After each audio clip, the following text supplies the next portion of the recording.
Welcome back to Houston Newsmakers. And Judge Jeremy Brown, Justice of the Peace in Precinct 7, Place 1. He's partnering with several organizations in an effort to cut down, if not out, the numbers of people who are being evicted from their homes or apartments. Welcome, Judge. Thank you for being here. Thank you, Canberra. I didn't realize there's a specific problem with eviction. What is it that prompted you to get involved in this program? Couple of things. One is there's a book by Matthew Dowd called Evicted, and it talked about the problem with evictions in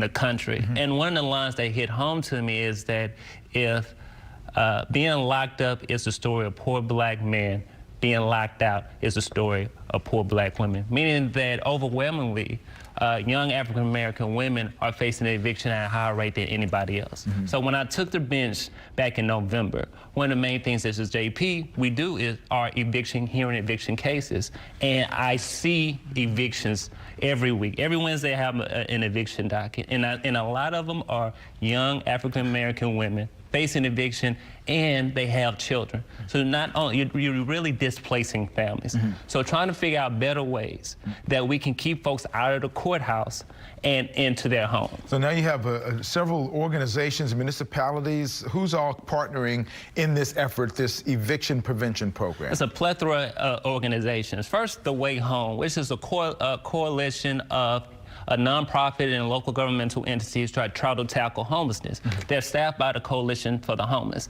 And really, that was my first conversation with the Coalition for the Homeless, because they realized, like a lot of people, it costs less to keep somebody housed instead of them being on the pathway to homelessness. Mm-hmm. And so if we keep folks housed, then we can connect them to social services. And so that's when that conversation happened. And then we started talking to Texas Southern University with the Urban Resource and Research Center, looking at how do we study these models. Because it's one thing that pie in the sky are trying to, good public policy, but how it is going to actually affect and benefit folks' lives. Mm-hmm. So what are the steps that are being taken now to get this going? Because right now we're in the very early stages. Very early stages. I was fortunate, as a JP, I'm part of Harris County. And we have a department, Harris County Social Services Department, that does do emergency rental assistance and does case management. And so talking to them, okay, let's figure out if we can streamline these processes.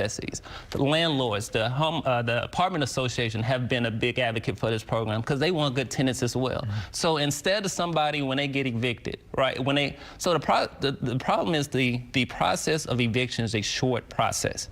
You get a 3-day notice. You don't pay by the 3rd. You get a 3-day notice to vacate. After that 3rd day, folks can file for an eviction. As a JP, by state law, I have to put it on for final hearing by 21 days. So you're looking at a 30-day process. Mm-hmm. So instead of folks, people calling the churches, calling friends and family, by the time they may come to Harris County Social Services, it may be day 18. And then Harris County Social Services, because that's federal money, have to make sure that person qualifies for the said money. Mm-hmm. So a lot of times I've seen folks on the day of the final hearing, hey, I have a pledge to pay the rent. Well, a pledge and having the money are two different things. Right. And it's still up to the landlord to decide whether they're going to accept it. What is the process going forward? How is this going to evolve to be an effective machine to help people along the way? Twofold. One, we're going to work on a streamlined process and it really engaging landlords, okay? So when they get that 3-day notice to vacate, then they can also get a referral form and making sure, and so it has time to see if that person actually qualifies for the emergency rental assistance. Mm-hmm. But money is just part of the problem, right? It also attaches case management. Case management to see how can we prevent you from being in this place again? But then a lot of it too, Canberra, is talking to different stakeholders, because different folks understand this from their angle. What I mean by this, I talked to Harris Health, which is our public hospital in Houston, right? They have issues with that because a lot of their customers are coming back because they don't know, they have that housing instability. Mm-hmm. Talking to the school district, because a lot of their students are missing class because they just got uprooted. They were going to school down the street from their home. Mm-hmm. They got uprooted, now they have to go live at grandma's house on the other side of town. Talking to different nonprofits and social service providers, it's hard to provide somebody with a social service and they don't have a place to stay at night. How can people get involved to help you in this project? I think part of it is keep engaged. This is a long road.